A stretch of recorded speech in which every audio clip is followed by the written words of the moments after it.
All right, what up, guys? Welcome back to another episode of the Living the Dream podcast. Today on the show we have Jerry Fu, who is a conflict resolution coach for Asian American leaders. Jerry, how you doing? I'm good, man. I'm ready for a fun conversation.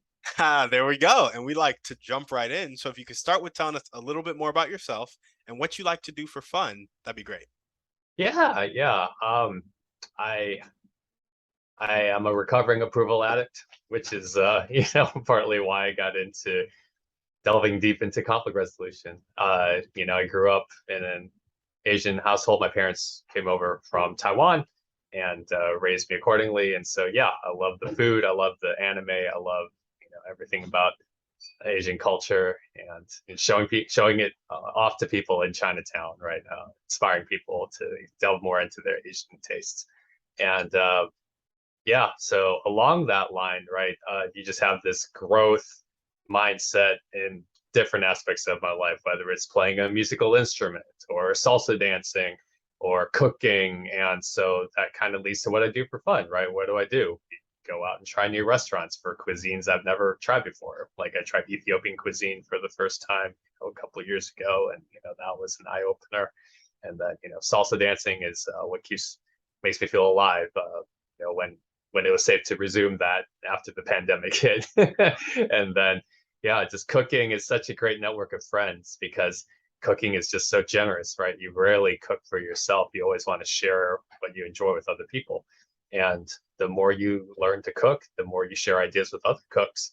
And next thing uh, you're just trying new things and challenging yourself in ways you never expected. So yeah, cooking, salsa dancing, and music, I'd say, are the things I do for fun. There we go. There we go. And tell us about being a recovering approval addict and how that led to conflict resolution coach.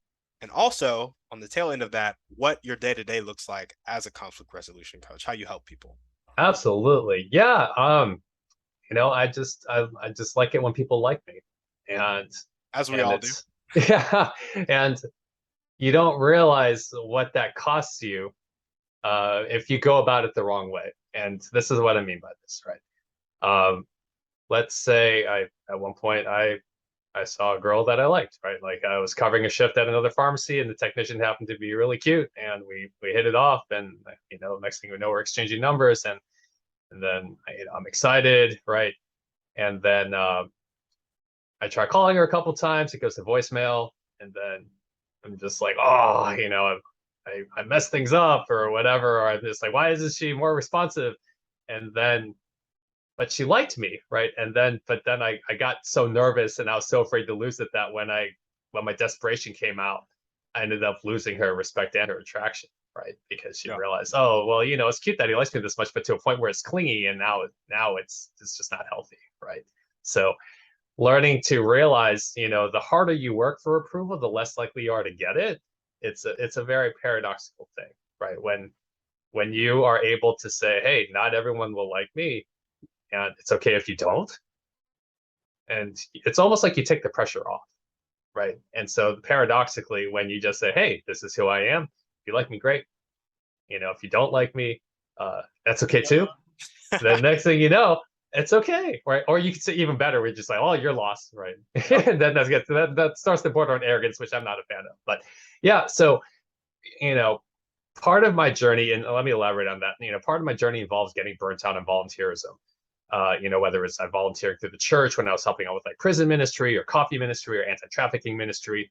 And then you realize when you start to please too many people because there's so many worthy causes and you just want to feel like you're a contributor, then you realize that you're pleasing no one because you're not able to contribute anything meaningful because you're spreading yourself so thin. Right. And so my unwillingness to deal with conflict led to me disappointing more people, right? It led to actually more conflict because now everyone is, kind of upset or concerned that I'm not pulling the weight that I need to, right? And so to turn around um, and help other Asian leaders kind of that were in my shoes maybe 5 or 10 years ago, right? And to say, hey, running from these challenges that you're going to have difficult conversations with direct reports or coworkers or your boss, running from them doesn't make you better from it.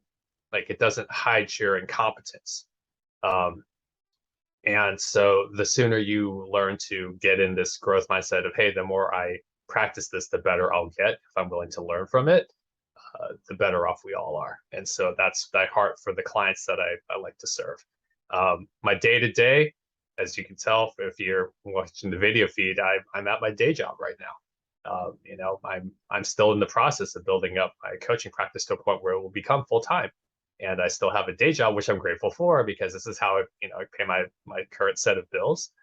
And so yeah, I'm in the middle of things as we move forward with that. But how I help my clients, I coach them through a framework that I kind of adopted for myself because I use the framework all the time. Because my default nature, right, in being a recovering approval addict is that I'm going to default to conflict aversion. I'm going to avoid this conflict as much as possible because that's my default, right? I'm just used to doing this. It's like a muscle that just doesn't want to work a certain way, right? Because it's just so used to like leaning a certain direction. And so the next best thing you can do is to build a system that it will compensate for the fact that it knows, like the bad parts of yourself, right? Like the lazy part of yourself that doesn't want to go to the gym in the mornings, the lazy part of you that wants to opt for the big burger instead of, the broccoli, which, Yep. it's always tempting, right? We all struggle with that. And so to help my clients walk through this framework in such a way so that, so one of my clients, he asked a girl out, she gave him his number, then she ignored his calls. Turns out she had a boyfriend because she was just too afraid to tell him no. And then he got super mad because he's like, I wish you had told me no, because that would have been honest. And that would have just spared us both a lot of heartache, right?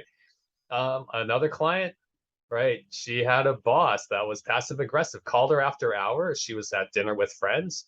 She ignored his call. Next day just blows up at her, right? And so I had to coach her through how to kind of reconcile while still getting her frustrations out and not get fired, right?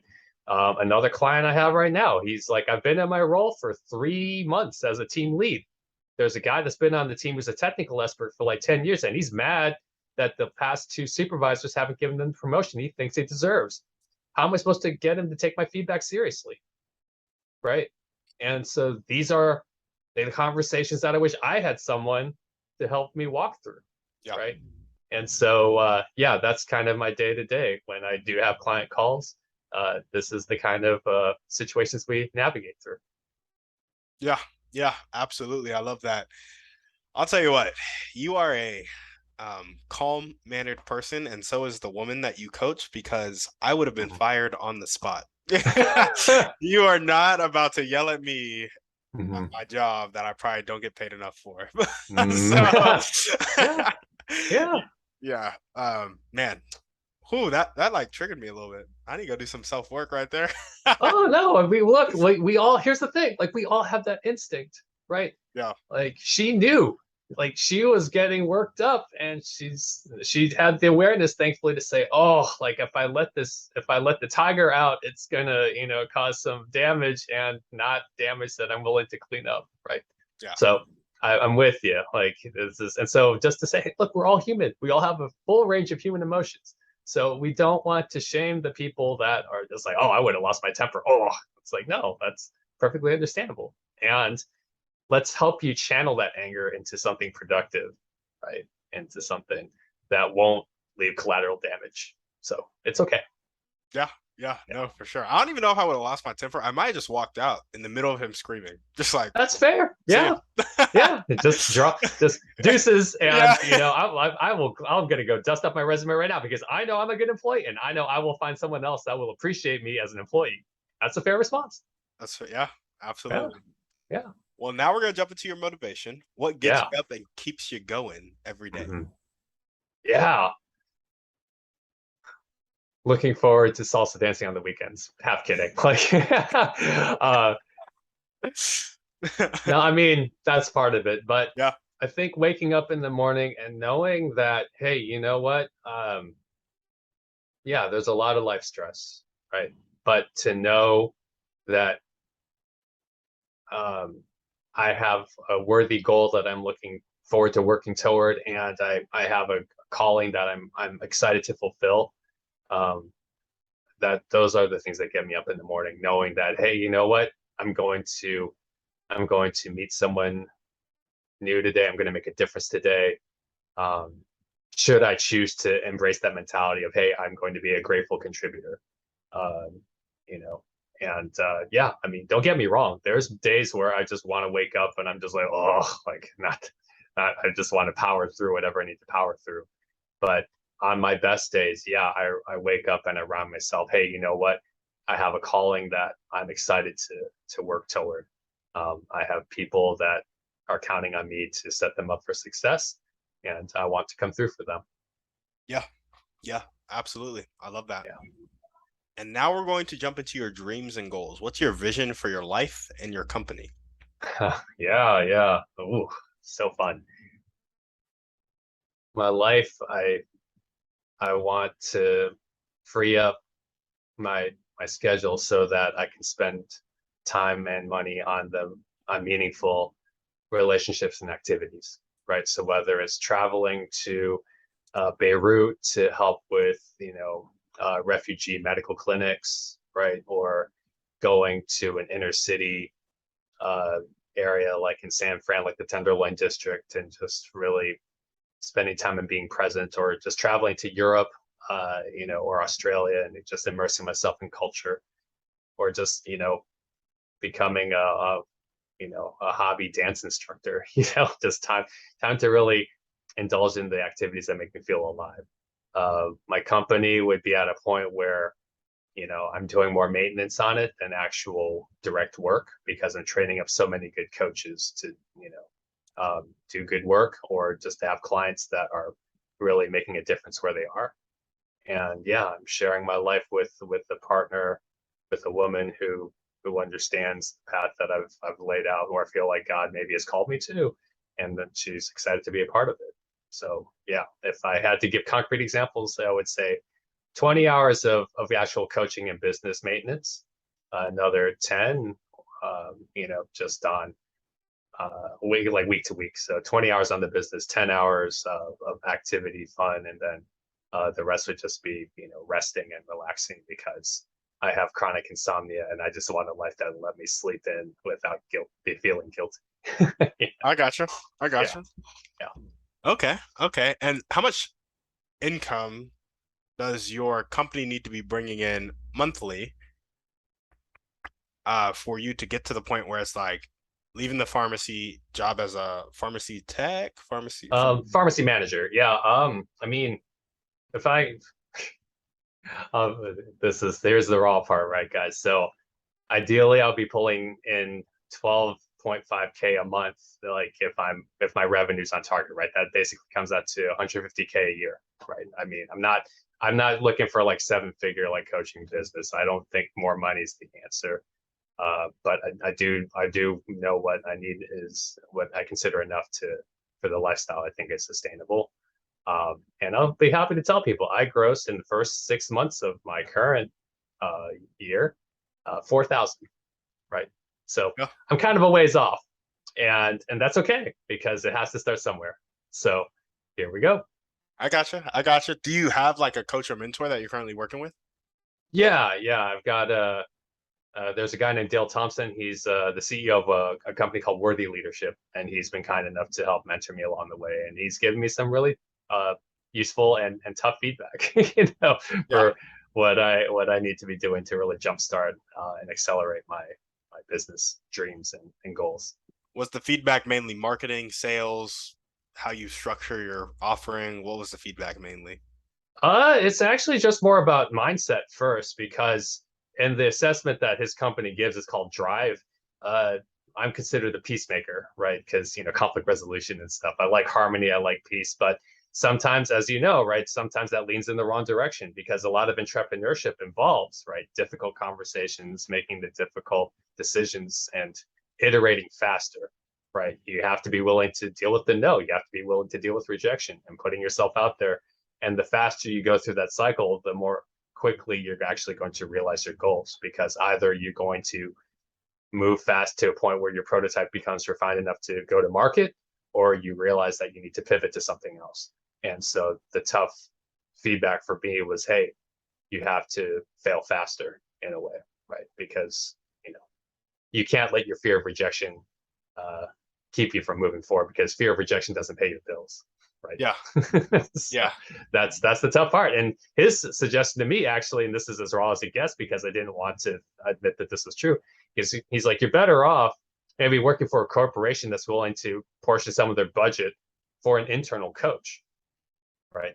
He says maybe you're better off, kind of tagging yourself along as a teammate to an entrepreneur that is going to leverage your strengths. And that's actually one of the side hustles of my business, is that I'm actually going to become a business broker to help flip pharmacies. Because one of my friends started the business brokerage, and he said, "Hey, you know what? I think we're at a point." Because I'm watching him build his business. Like in the 2 years, I'm like slowly like plodding along. He's like building his business, and it got to a point where we just stayed in touch. And he just said, I think we're at a point where I think I can help you realize your dreams if you join my team.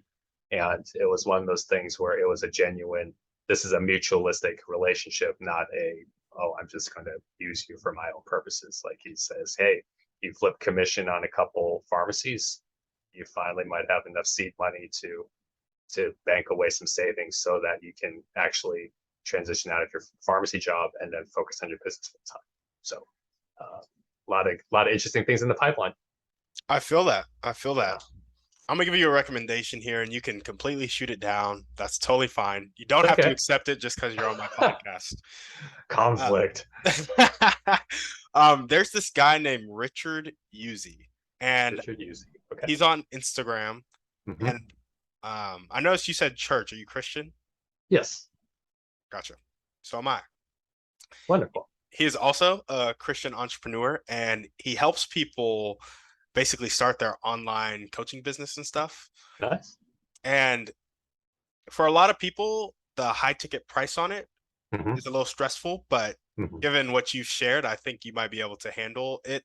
I'm pretty sure he's charging like 3 to 4K maybe for like his coaching program. And Okay. he's taking people he's taking people to 10K a month in 45 to 60 days is his promise, or your money back. Oh, wow. And so he is an extreme action taker. He's 23 and his company does $1 million a month. Holy cow. Yeah. Okay. All Well, right, can't argue with that. Yeah. 600 to 700K a month. Jeez. He's pushing Still. towards $1 million. Wow. Yeah, and so I Yeah. feel like it might be good for you. The only reason I didn't do it was because of my own limiting beliefs. I'm also 23. Mm-hmm. 3K is a lot for me, but I was Yeah. really close to pulling the trigger. And honestly, it's still in the back of my head. I paid for Tony Mm-hmm. Robbins and Dean Graciosi. They held a Thrive Challenge recently. Yeah. And I paid for Richard Uzi's organic marketing course for $99. Okay. But his coaching thing looks more and more promising every day. But I wanted to recommend it to you because I'm like, selfishly, if you come back to me, you're like, in 60 days, you've made 20K. Mm-hmm. I will just buy the thing. But, yeah. Hey, let me see if this. Let me tag this guy and see if this duck tag flies. If this duck flies where it needed to. Maybe. Exactly. Yeah, it's fair. Exactly. Yeah. That's I'm always willing to consider it. It's okay.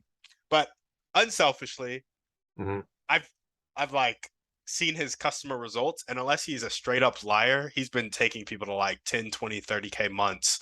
And Okay. I've employed some of his tactics, and Mm-hmm. I've gotten some leads for my own coaching business, which is more clarity for young Christian entrepreneurs. Nice. But yeah, so check out Richard Uzi. I can Thanks. send you his link if Please do. Yeah. yeah, Yeah. I It's will all good. Yeah. I'll find it after the show and send it to you. Sure. But cool. So we've got your dreams and goals. Okay. Free up your schedule to spend time and money on meaningful relationships and activities. Yeah. You want to be doing more maintenance on the company than doing a lot of the work. So that looks like 20 hours a week of training coaches and maybe jumping on some high level things. Yeah. 10 hours of like fun activity, which is the salsa and the cooking. And then sharing your life with a partner that God has called you to, and then a lot of rest. Yeah. Sounds good. Well, our next question is, if there were one or two people that you could meet right now, and this could be a specific person or a type of person, and they'd really help you take the next step towards your dreams and goals, who would they be and how would they help you? Yeah. Great question. I guess they have to be living, right? This isn't just like some hypothetical like history figure. That's the ideal. I want you to be able to go meet them. Okay. I mean, yeah, let's I would love to have a front seat with Steve Chandler, right? He's another established coach in this kind of space. Just say, hey, yeah, tell me what I'm missing, give me the hard feedback, and let me follow your formula to success, right? Just to say, hey, yeah. Another person, if I could meet them, yeah, I'd love to meet Tony Robbins. Just say, hey, yeah, give me a little taste of what it takes to actually grow your practice to something where you can charge, 300, 400 an hour, not bat an eye. And I'm sure he charges more than that. So yeah, I'd say, yeah, two coaches in the space, right? That a little further down low. Or no, let me scratch that second one because everyone says Tony Robbins. Let me talk to Ray Dalio, because he's another good one. And he actually has some really insightful stuff from his book that a friend shared with me, talking about how he's like, look, I've been successful, and it's not what people think. It's more about learning to struggle well.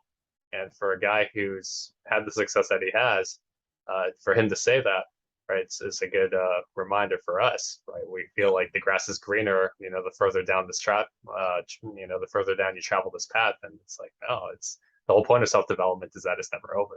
So see what happens next. Absolutely. I love that. So is that your ideal price point per hour, $300 to $400?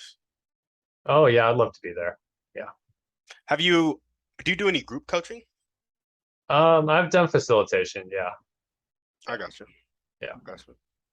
Okay. Cool. What do you charge right now, if you don't mind me asking? About 200 an hour. Okay. Bump that up to 300. Yeah, I know. I'll just bump it up. Yeah, it's fine.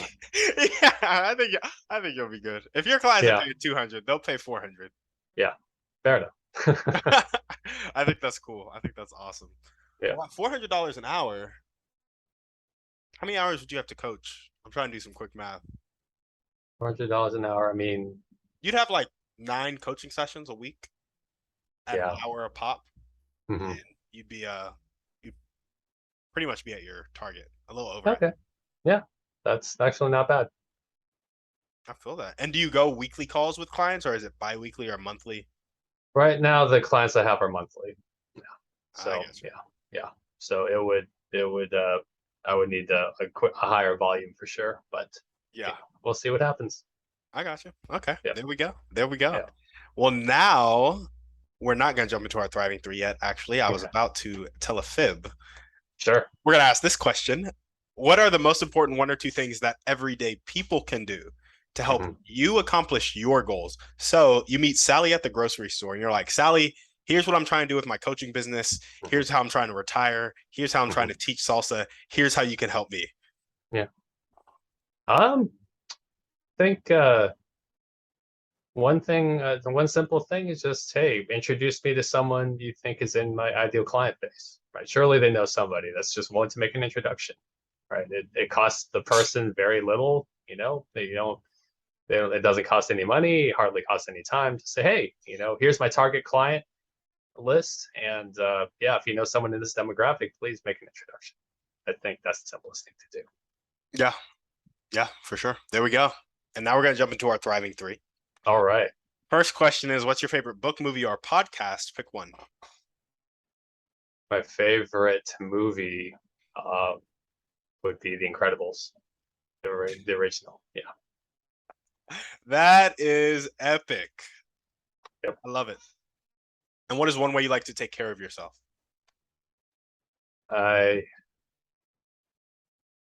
way I like to take care of myself is to just curl up with a good book in the evenings and just leave my phone downstairs so that I'm not distracted by it. Gotcha. Yeah. Love it. And what is one action step you can take right now or continue to take if you're already doing it to meet Steve Chandler or Ray Dalio? Ooh, you're a coach, aren't you? I guess just find their website and at least make a submission. Just say, hey, I'd love to hear your story. You have 15 minutes. So I feel that. At the very least, go to their website, get on their emailing list, or get on LinkedIn and follow them there. There's ways to get on your influences, right? For sure. There's this book called Giftology. Okay. I want you to check it out. It gives a Okay. pretty unique perspective Hmm. on really reaching out to people that are Hmm. seemingly out of reach. Nice. So, Perfect. um, but you said LinkedIn as well. Cool. Yeah. We got our last series of questions now. Okay. And the first question is going to require a lot of pretext, and the rest are going to require some pretext as well. I did not send these beforehand. So if you don't know the answer, just go ahead and say, I don't know. Okay. But yeah, here we go. A Here we lot of go. people have come on the podcast and they've said that the catalyst that helps people change from having a fixed mindset, not willing to accept help and not willing to accept change, to having a growth mindset, being willing to accept help and being willing to accept change, the catalyst that helps people make that switch is a personal choice that happens after either extreme inspiration or extreme desperation. Do you agree, disagree, have anything to add or subtract? Yeah. Um, I'll say this much, uh, because I do agree that for a lot of people, including myself, it took a moment of crisis to realize, you know what, um, I have to get better at this, or inspiration. So in my case, it was technically inspiration that shifted me from a fixed to a growth mindset. That happened 10 years ago when I was first asked to help facilitate a leadership seminar through a pharmacy nonprofit some friends of mine run. And before, leadership was just something I was said, oh, I'll never be good at it. A couple of times I tried it, it didn't go well, and I just don't want to feel incompetent anymore. So I'm just going to shelve it like forever. And after helping teach leadership and then working with a partner who really brought out the best in me and inspired me to really work hard, I said to myself, well, what if I could be a good leader, right? I mean, I just experienced what good leadership is like. What if I studied his blueprint?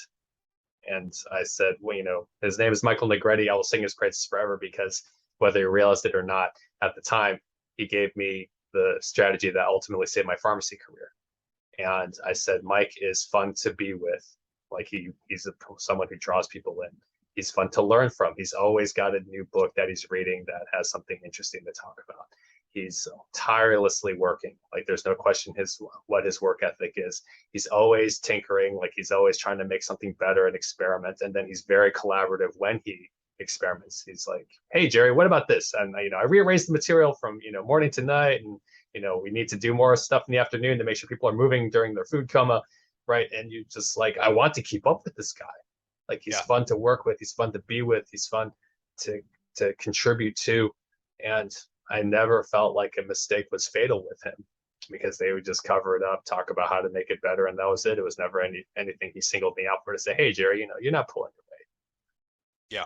your weight. Like get it together. Like even if you were justified in saying that, like he would never frame it that way. And so, yeah, I think for me, that was one of the moments of inspiration, specifically to leadership, where I said, you know what, maybe if with enough work, I could actually be good at this. I love it. I Yeah. love it. So, given that same amount of extreme inspiration and extreme Mm-hmm. desperation, Yeah. why do you think some people make the choice to change and others don't?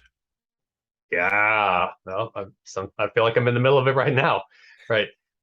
Some people change because they recognize settling for anything less would be terrible. Right. But then other people choose not to because then they couldn't they lose the chance to feel blameless, right? They lose the chance to feel like, oh, it's not my fault. Like, it's just a big story. People, I want pity rather than success. You don't get both, right? Like when I got fired from the job I moved to Houston for, right? I wanted people to pity me. I didn't want to actually do the hard work to actually get to a job with a company that I would enjoy. I just wanted people to feel sorry for me, Yeah. right? When I was struggling with singleness and I just wanted people to feel sorry for me, they're like, do you want pity or do you want a girlfriend? So it's like, ow. But Yeah. but you realize girls don't date guys they feel sorry for, and it's just you got to get on the other side, right? It's like you can't. It's not a good formula. You don't want to date a girl feel sorry for you because then that's a whole nother set of problems. Absolutely. So yeah, I think it's just when people don't want to admit that they're more capable of being the change that they need in their lives. it's easy to say, about someone else's life, but it's harder to, look in the mirror and realize, hey, you know what? Sometimes I'm my own biggest problem. Yeah. That victim mindset. Mm-hmm. Yeah, You it's get you. fun to feel blameless. Like I got tough love at my job recently, and then it's like, well, this wasn't fair and that wasn't fair. It's like, stop it. What are you learning? How will you grow? And how will you embrace this as a gift and a blessing? Right. I'm going through, Coach Shazad's PQ coaching right now, and it's always a reminder, hey, don't let your saboteur judge, you know, kill gifts and opportunities like that are blessings in disguise. Right. So Yeah, yeah. absolutely. I love that. Mm-hmm. Next question is that some people need a small amount of desperation or inspiration to change, and Mm-hmm. others need a larger, more consistent amount. Mm-hmm. What do you think establishes that threshold, and can it be influenced? Woo. So I'll give an example because I promised that I would share fun examples. And so because you're a Christian, like this will be fun for people to relate to within the church. So I went to a big mega church for a while that had a very vibrant singles program, a lot of neat programs, a lot of shiny lights and nice things. So when you put up that big a net, right, you catch a lot of weird fish. Let me put it Yeah. this way. And so when I was church class director, when I was director, my second day on the job, I found out from a friend in the class that a newer guy in the class had been sexually harassing women in the class. And they said, Jerry, you're director. You have to handle it. I'm like, what? You didn't give me a manual. Yeah. Just run toward the gunfire, Jerry. You got to do it. So for me, I mean, for some people, it's great. If you see enough of, if all it takes is just, you dial your volume knob up by one notch, and that's enough to say, hey, you know what? I need to do something. Great. Take that initiative. For a lot of people, myself included, your back has to be against the wall, right? You're just like, Yeah. hey, this giant fire, right? Because what's the cost if I don't engage this and I just try to downplay it? Like women are getting hurt, Yeah. right? So I have to engage, and I just have to trust that by setting things in motion, that's the only chance I have at actually making things better, right? Because this is not the kind of problem that goes away on itself. Problems rarely do, right? That's not a formula you want to count on. So I called this guy up, right? Had to be on vacation, like I was leaving for vacation right as I found this out. So kind of awkward timing. So I get him on the phone, and we'll call him Nick. I'm like, hey Nick, so this this allegation has come up, and I need your help addressing this and talking through this with you. Oh, I don't know what they're talking about. I don't know what they're talking about. That's not me. I wouldn't do anything like that. And I just said, okay, Nick. So all I can tell you is that I see three possibilities, right? And this is me thinking on my feet in the moment. Like it's easy to talk about calmly. Now, don't get me wrong, guys. In the middle, you're just dancing in the moment, right? And I'm thinking through this, I'm processing, just improving, right? I'm sitting there thinking, okay, how can I lay this out for him? And so the first possibility I told Nick, I said, okay, Nick, possibility number one is that they're lying and you are correct. Like somehow they're incorrect and you are correct, which means that this is like a misunderstanding. It's a major misunderstanding, but a misunderstanding. So you, it's in your best interest to go clear up what the misunderstanding is. Make sure that you don't do what accidentally hit the tripwires, and then we're good, right? Best case scenario, hey, just an extreme misunderstanding. Scenario number two, they are right and you are wrong, which means you are lying to me, and you need to apologize. We're not going to kick you out because we're trying to be inclusive here at this church, but you need to apologize. You need to stop, and we're going to keep a pretty close eye on you, right? Because this is unacceptable. Option number three, you insist you're innocent. They insist that they're correct, and now it's your word against theirs, and now I have to ask you to leave because I've known them longer than I've known you. It's like, oh yeah, sounds like I need to go sort things out with them. I was like, great, because I wasn't there for this, so I don't want to just say, well, the smoke, this fire, and run you off, right? That's not fair to you. I want to give you a chance to process this and decide what you want to do about it, so that we can restore these relationships to something reasonable, right? So again, guys, I'm happy to admit this wasn't because I was some expert, right? Like I went through this because I had no choice because the cost of not engaging was worse than the cost of engaging and failing, right? And especially when other people's lives are on the line, right? It's one thing if it were just like, oh, like, well, I just don't want to do with this, and then, I'll deal with the consequences, right? Like you make a mess in your single 1 bedroom apartment and no one cares, right? Like you leave the kitchen dirty or the bathroom dirty, you clean up your own mess. You have to, right? No Yep. one's going to see it. But when you have a community and the stakes are high and you realize, hey, you know what, I want to come through for my people. Okay, yeah, let's see what you're made of. Yeah, absolutely. I love it. Well, now we got one last question for you. Okay. For this question, I want you to keep in mind a person with a fixed mindset, not willing to accept help, not willing to accept change. In Atomic Habits by James Clear, he talks about the 4 laws of changing your behavior. And the laws are to make it obvious, make it attractive, make it easy, and make it satisfying. Mm-hmm. With that context in mind, Yeah. in the avatar I just told you to keep in your head, Mm-hmm. how can we, you and I, create an environment that will make it more obvious, more attractive, more easy, and more satisfying for that avatar to make the choice that will change their life? Hmm. Oh, yeah. So the person I have in mind is someone I used to go to church with who struggled with singleness, struggled with loneliness, wanted to get married. And every time he would just say, I'm tired of being lonely, we would ask him, who do you want to ask out?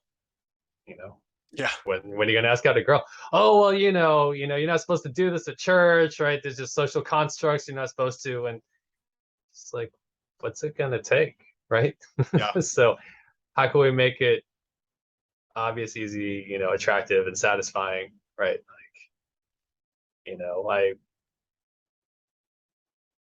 I would say something like, develop a point system, right? Just to say, hey, you know, it's like with a kid, you give them enough stars that they get enough A's, right? Just Yeah. to say, hey, we as your friend group, every time you ask out a girl and we confirm that you asked her and she said no or something like that, we'll give you a star, right? And then after 5 stars, we will give you, he's a big Simpsons fan, right? Well, we give you like a Simpsons keychain, right, or something like that, right? Yeah. So he has something to work toward now, right? It's obvious, it's attractive, it's fun. You just text him the picture. Hey, man, this is the keychain you got for you if you ask out 5 women, right? And get 5 stars this week, right? And now you've kind of gamified the process, and he realizes that what, in this process of this game, along the way, he's actually going to become someone that isn't afraid of rejection anymore, right? So that's how we can make it obvious, right? We just say, hey, text them every morning, hey man, like get your 5 for the week, right? And then make it attractive, make it easy. Hey man, just give us the names, or give us the people. Just let us know when you ask out the 5, and that's it, right? Just simple text, hey, I asked you out a girl, da da da, right? And then make it attractive. Hey man, like there's a toy that I know it's in your wheelhouse that you're gonna love, and then make it satisfying. Hey man, here's your toy, and then we celebrate on social media so everybody can celebrate the fact that he got the Simpsons toy. Yeah. Something like that, right? It's a prototype. It's a prototype. It's so funny with the online coaching space. You Mm-hmm. could literally charge like $4,000 for a 6-week program that does Mm-hmm. exactly that.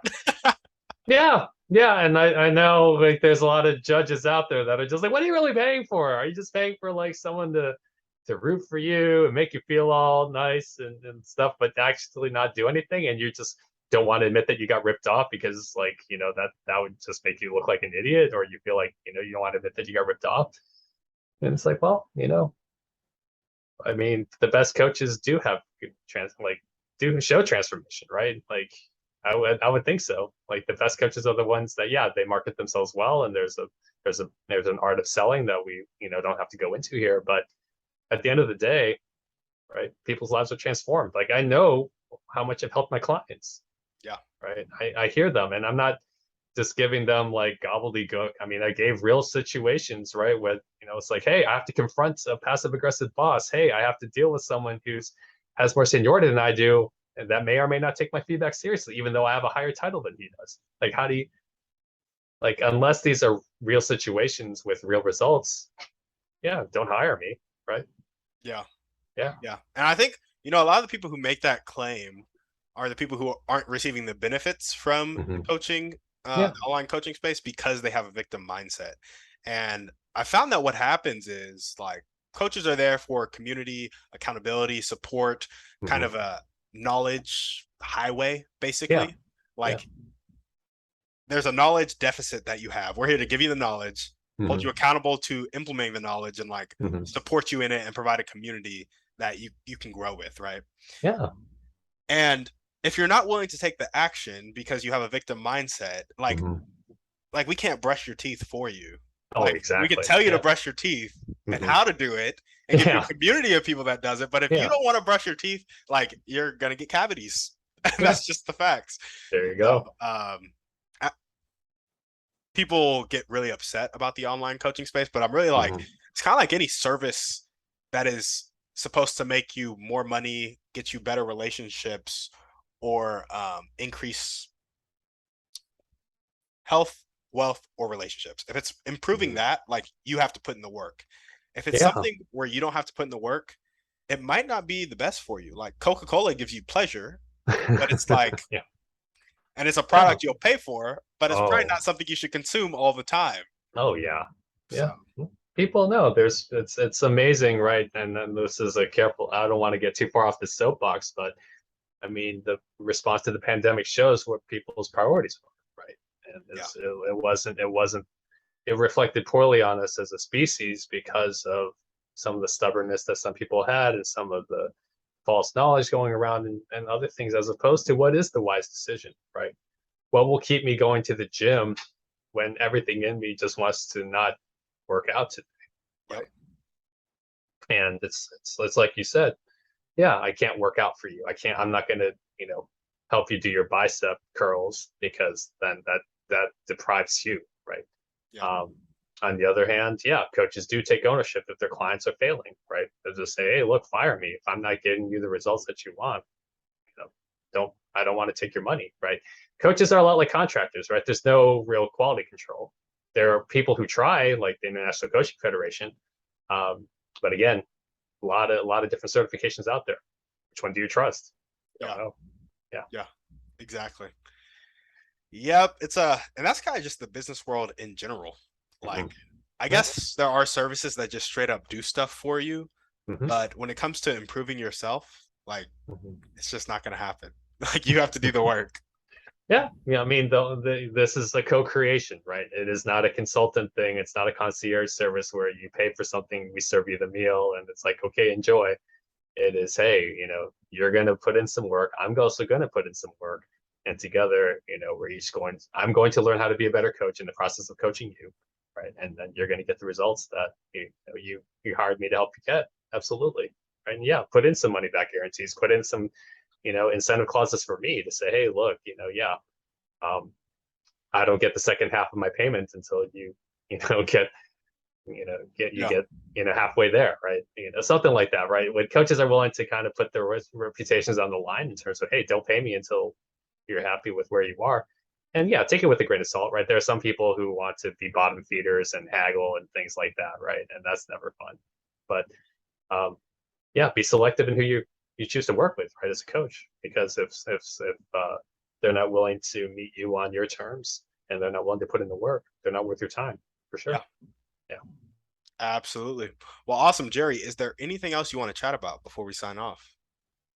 Um, I'll give another example, I think, just to for stories that help, remind me that hey, my work is meaningful. So in high school, when I was in Tennessee, um, at one point I was playing hacky sack after school with some friends. And hacky sack wasn't liked by a lot of teachers because the noise got on their nerves or things like that. So during school, teachers would confiscate them. But after school, it shouldn't be a problem, right? It shouldn't. And so at one point, some of my friends and I were doing this, and then two older white ladies come up to me and as I'm holding it, as if they were going to confiscate. And we're just making the case. Well, what's the problem? School's out. It's after hours. We're not bothering anybody. And as I'm saying this, they notice my T-shirt, and on my T-shirt there is some Japanese artwork of two sumo wrestlers that are sparring, right? And their garb is fairly scantily clad, right? For those of you familiar with sumo wrestling. And one of them kind of tugs at my shirt and turns to the other, and she goes, "Can you believe you would wear this to school?" And I said, "What's the problem? It's an ancient Japanese tradition." I'm Taiwanese, by the way, for those, just to make sure. But it's a Japanese shirt. It says it's an ancient Japanese tradition. The other says, "Well, turn your Japanese tradition inside out." And they both walk off laughing. Yeah. This is the situation I don't want anyone to have to deal with anymore. Right. This is the reason I want to get into coaching other Asian leaders, so that when situations like this come up, they don't feel helpless. Right. So just thought I'd throw that in there. I promise you all stories. Wanted to make sure y'all stayed to the end of the hour, right? So here we go. I love it. Well, thank you for sharing that. You're welcome. Awesome. Well, also, thank you for coming on the show. Yeah. In case anyone wants more information, you can check out the website, adaptingleaders.com/guide for the specific framework. I'm giving that away for free on my website, so feel free to check that out. And or just check out the blog or schedule a complimentary 30-minute call. But if you just want the free guide, adaptingleaders.com/guide. There we go. And if you guys loved what Jerry had to say, you loved his ideas on leadership, ideas about how to lead your life, go to his website. Like he said, it will be down in the show notes below. As we always ask, go ahead and shoot this podcast over to 1 to 3 people need to hear this message. Give us a 5-star review on iTunes, and we're out.